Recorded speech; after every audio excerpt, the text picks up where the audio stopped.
into the self-love message, and let's get this, keep the party going. I wanted to talk to you guys tonight about trusting the pull of God. And I wanted to speak to you all regarding this because, some people say the universe, spirit, source, divine spirit, the great I am. All of these words can accurately describe who God is, but we are talking about the God of all creation. Let's see, I'm just trying to get all the cameras right. I still think that YouTube camera's in this shot, but that's okay. So we were talking about the God of all creation. And we're talking about trusting him and trusting the pull that he may have on your life. What are you being led to? What are you being called to? Trusting him. Trusting where, God is taking you in this world and in your journey. Since I decided to follow and to believe God's promises on my life, I feel an entire new world has opened up for me. And it's like my life is so amazing now because I trust him. And I want to challenge you all to trust God as well, because I want the same type of life that I have. I want that for you as well. Life just has so much of a new meaning to me. How do you know when God is pulling you? You may ask me this. How do you know when God is pulling you towards something rather than it being your own desire? And let me tell you how you'll know. Because you will not feel resistance. You will feel that it's divine. You will feel like, oh my God, I can't believe that this happened. But if you're struggling with an idea or a thought and resistance is setting in, it's because it may not be because it's not for you. It may be because you're not trusting God and you're second guessing and you're doubting. They actually have some, they call this a doubting Thomas. And it refers to a skeptic that refuses to believe something without direct and personal experience. Are you a doubting Thomas? Is that you? Is that you? You can tell me. So the Apostle Thomas in the Bible did not believe that, I'm sorry. The doubting Thomas in the Bible did not believe that the resurrected Jesus had appeared to 10 other apostles until he felt the wounds received by Jesus on the cross. So that's an example of a doubting Thomas, but that's, the Apostle Thomas in the Bible. There's another story in the book of Mark. There was a father that had a son who was deaf and mute. And he had been possessed. He was deaf and mute because he was possessed by a demonic spirit. So he took his child into the village or to the center of town, and he was basically asking the disciples to, bring this demonic spirit out of his son. The son would fall over and have seizures and gnash his teeth and foam at the mouth, and he would cause this big spectacle or scene, in the middle of the town. So the disciples were trying to bring this demonic spirit out of the little boy, but they couldn't. So Jesus approaches, and the man brings his son up to Jesus. And Jesus says, "What's going on here?" And I'm just paraphrasing, but Jesus says, "What's going on here?" And the man tells him that the disciple, he had asked the disciples to try to draw this demonic spirit out of his son, and he explained to Jesus that the spirit, makes his son have seizures, and that sometimes the seizures will bring him into water or into fire because this demonic spirit is trying to kill his son. This is what the man is explaining to Jesus. So he tells the man that, he can't, they couldn't bring the demon out of the boy. So Jesus says, "You unbelieving generation, how shall I put up with you?" So the man brings the son to Jesus, and he says to Jesus, "But if you can do anything, take pity on us and help us."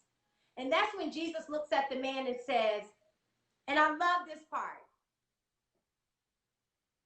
That's when Jesus looks at the man and says, "But if you can do anything, if you can," says Jesus, And then the man, and then Jesus, sorry, and then Jesus tells the man, all things are possible for the one who believes. He didn't say some things. He didn't say a few things. He didn't say things here and there. He said all things are possible for one who believes. You know, Jesus is looking at him like, even you are questioning me, saying, if you can. I'm Jesus. Of course I can. You know, all things are possible. So immediately the boy's father exclaimed, I do believe. Help me to overcome my unbelief.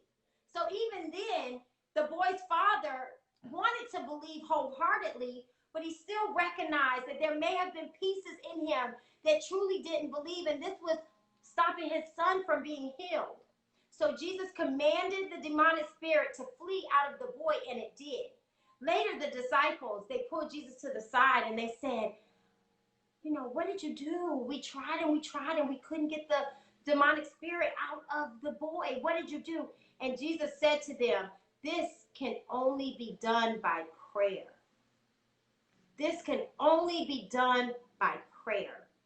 So if you have a issue trusting in general, if you question everything or most things, no matter the situation or the person, my advice, absolutely prayer. Just like Jesus said, ask God to help you with the parts of you that don't fully believe. Then my other advice is start small. Trust him for the small things and watch it happen. Watch those small things, those little things, watch them happen.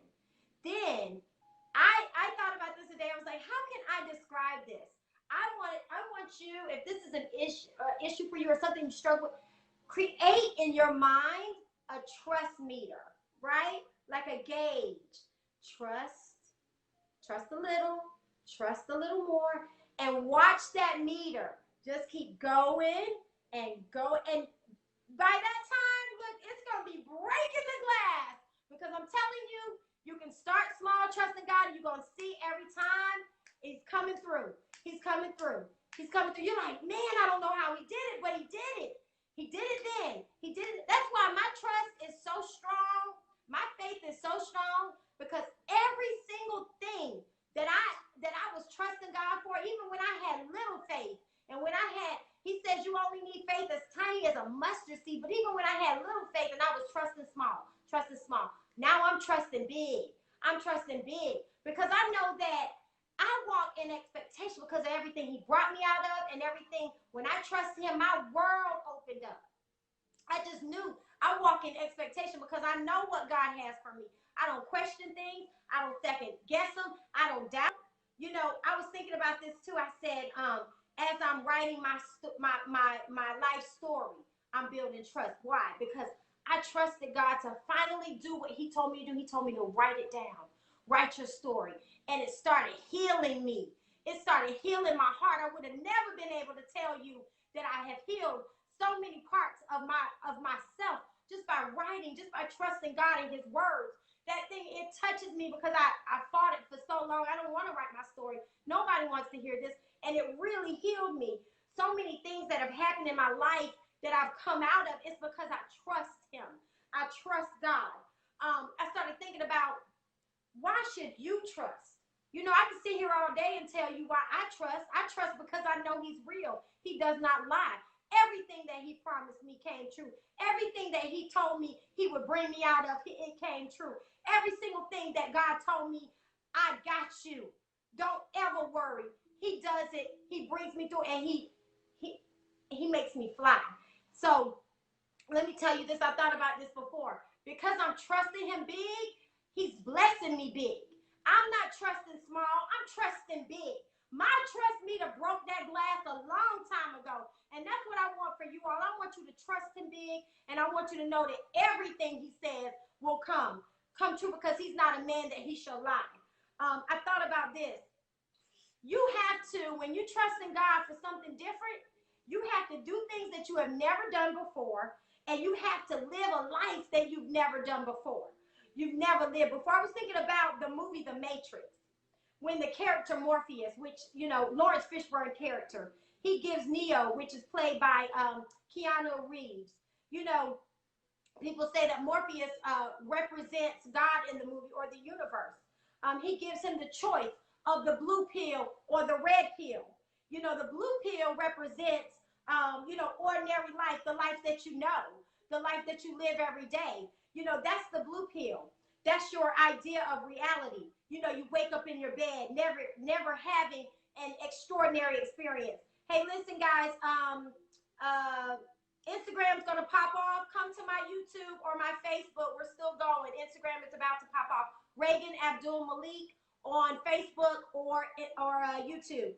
So listen, guys, you got the choice of the blue pill or the red pill. If you choose the red pill, you go beyond anything you ever experienced, right?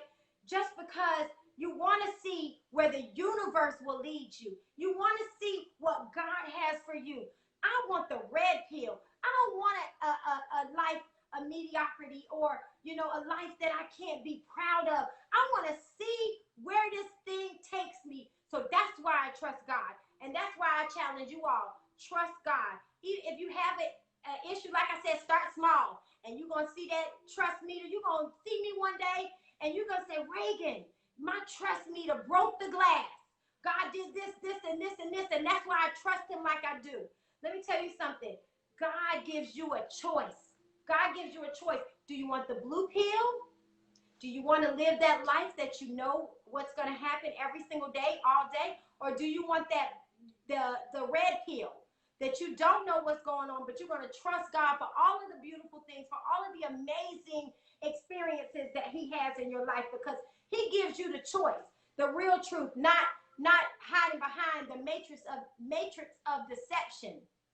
That's the real truth that God gives you, your highest potential, your biggest capabilities. That's what I want you to go for. That's why I want you to trust God. Also, I want to talk about synchronicities. This is not a common topic for most people. What is a synchronicity, you might ask? A synchronicity is a simultaneous occurrence of events which appear significantly related. They appear significantly related, but have no discernible causal connection. Most people say, that's a coincidence. That's a mere coincidence. Guess what? I don't believe in coincidences. I don't believe that God is lined up. I believe that God has lined up things in my life that are going to happen for me and, make my life amazing, make my life beautiful. And these are synchronicities. As I go on through life, I see things happening, and I'm like, thank you, God, because I know it's God. I'm not going to dare say that this is a coincidence. This wasn't meant to happen, but it happened anyway. No, it's God blessing me. So every time I see something, every time I feel something, every time something lines up, I know it's God. And I know it's God giving me confirmation either through people or signs or, I'm not going to ever be closed off to a place where I don't know that my God is blessing me because I walk in the expectation. Someone else says a synchronicity is an inexplicable and profoundly meaningful coincidence that stirs the soul. Let me say that again. So Phil Cusino says a synchronicity is an inexplicable and profoundly meaningful coincidence. He did say coincidence, but that's okay. That stirs the soul. Let me tell you something. I don't believe that it's a coincidence. If it stirs your soul, you think that's by chance? If it stirs your soul, you think that it wasn't meant to happen? Listen to this other way to explain it. By Evelyn Leem. Synchronicity takes place like a vibrational beacon that transmits a divine message or coded sign back to you, indicating that you are in alignment or on the right path. Let me say that again. A synchronicity takes place like a vibrational beacon that transmits a divine message or coded sign back to you, indicating that you're in alignment or on the right path. Why is this important? Why am I telling you this? Because when you trust God, this all is connected. For the signs, trust God for the synchronicities, for your life to line up. as he directs your path. Trust him that he is doing all that he can to show you you are on the right track. I am leading you in this direction for a reason. I personally, when something happens, I'm not saying, oh my God, this is such a coincidence. No, I say, thank you, God. I say, thank you, Father, because I know he wants us to thrive. I know he wants us to succeed. He wants us to bring ourselves out of darkness. He will send angels to help you. Romans 8:28 says, and we know that all things work together for the good to them that love God and to them that are called according to his purpose. And that's why I know when he's lining up my life and he's creating this a beautiful world for me, I know it's not by coincidence. Do you hear those words again? All things work together for the good. For the good. It's all to his glory. It's all to his glory.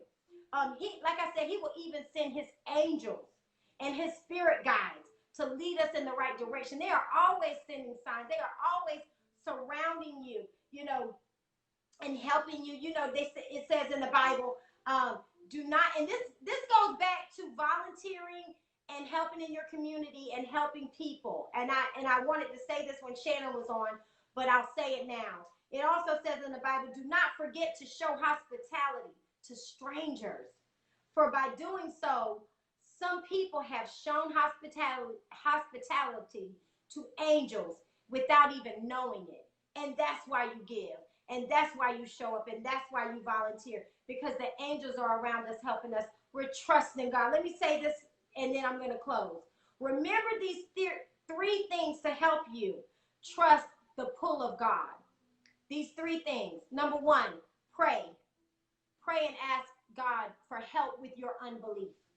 Yes, I believe, Lord, but help me with the parts in me that may have unbelief, because we all have it, but we don't know if we fully believe. So we ask God for his help. We all, and I say this on every message, you ask God. You ask God to help you. That's what he's there for. We talked about this let go and let God at our Let's Chat Tuesdays. I want y'all to come to that. It's not, party hype or whatever, all the fun and all the, makeup and glam. It's good. It's goodness. And it's us talking to each other, and it's us in an intimate setting, relating and connecting. So number one, pray. Remember, Jesus told the disciples, this can only be done in prayer. Remember that. Number two, remember that all things, remember this, say this to yourself, all things are working out for my good. All things are working out for your good because you love God. The universe is conspiring for you. It's not happening to you. It's happening for you, to help you, to heal you, to make you a better person, and to create in you a better person, a better mother, a better father, a better son, a better daughter, so that you can turn around and you can talk to others and you can help them to what? Be a better person. That's what this journey is all about. Us getting together and helping each other. That's number two. Remember, all things are working out for your good. And number three, I was saying earlier, start small. Start small. Start today. Building that trust meter. You trust little, and keep going. Building that trust meter. Next time I see y'all, I want y'all to be like, Reagan, my trust meter broke the glass. Let me tell you what God did. And that's what I want to hear. I want to hear the trust meter stories. Okay, guys? You can do it. I believe in you. I know you can do it. Trust the pull of God. Know that everything is conspiring for your good. The universe is there for you, working out for your good. Because guess what? It's going to help you to be your best radiant self ever. Yay! All right, hit it, DJ. Now we're going to really dance. No, the other song. Shannon's song again. My DJ slipping, y'all. I'm sorry. He got a real chill. He had the Wakanda song going again. I know y'all want to party. Come on, let's dance again. Turn it up, DJ.